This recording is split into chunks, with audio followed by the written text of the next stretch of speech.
Hey there, I'm Dr. Jessica, and in today's quick video, let's talk about lion's mane and using it as an adaptogen. Let's dive in.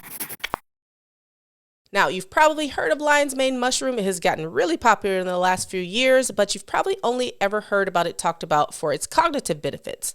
But traditionally, lion's mane has been used to treat things like anxiety and depression and other type of mood disorders. And it's often used as an adaptogen because it does have some anti-fatigue effects. So in studies using mice models, it has been shown to decrease the amount of circulating lactic acid as well as increasing glycogen stores in tissues. So in this case, the anti-fatigue effects kind of make you feel like you have a boost of energy and make you feel a little bit more energetic. That's why it's often used as an adaptogen when people are stressed out and feeling really fatigued and overwhelmed.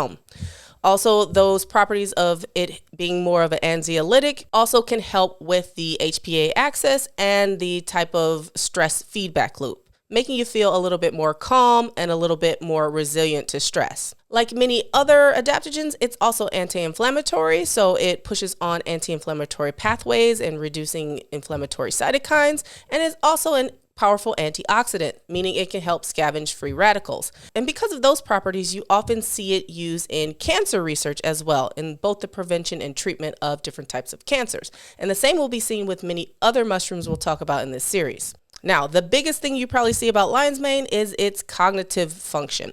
It has been shown to be both neuroprotective as well as neurotrophic.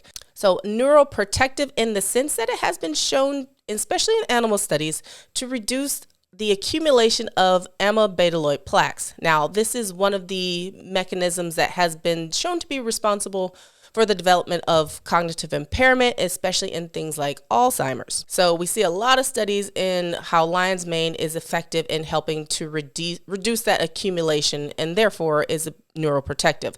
So this helps with cognitive function, especially things like memory. Now, we also hear about lion's mane being neurotrophic, meaning that it can help produce neural growth factor, meaning it helps in the production of nerve cells. So this is, again, especially great for cognitive impairment or increasing memory or helping even with focus and concentration. Now, when it comes to figuring out how to take lion's mane, there's, in the studies that I've seen, kind of two different ways. One is eating the mushroom daily. Again, this is going to be in gram dosages. A lot of times that might not be realistic because it can get pretty expensive, but I think this is a great one to kind of add into your diet. It's actually a really tasty mushroom.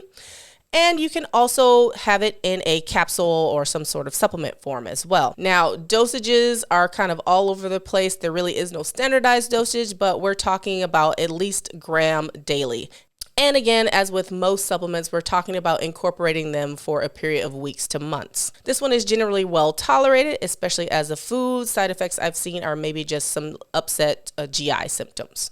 If you're looking at this as a supplement, either a capsule or powder, they're often using either the fruiting body or the mycelium. Now, studies have been varied a little bit because there's new studies happening, but generally speaking, the research that I've seen shows that most of the cognitive improvement is coming from the fruiting body, although they are now finding more constituents that are coming from the mycelium as well. So most supplements are going to have a mix of both fruiting body and the mycelium. Now, how do I actually use this in practice? I generally use this in combination with other neurotropics as well as other supplements to help with brain fog and memory and concentration, and especially if there is a lot of oxidative stress or if the client has a family history of developing Alzheimer's or other sort of memory or cognitive impairments. All right, I hope that this video was helpful. Let me know in the comments below if you have experience with using lion's mane.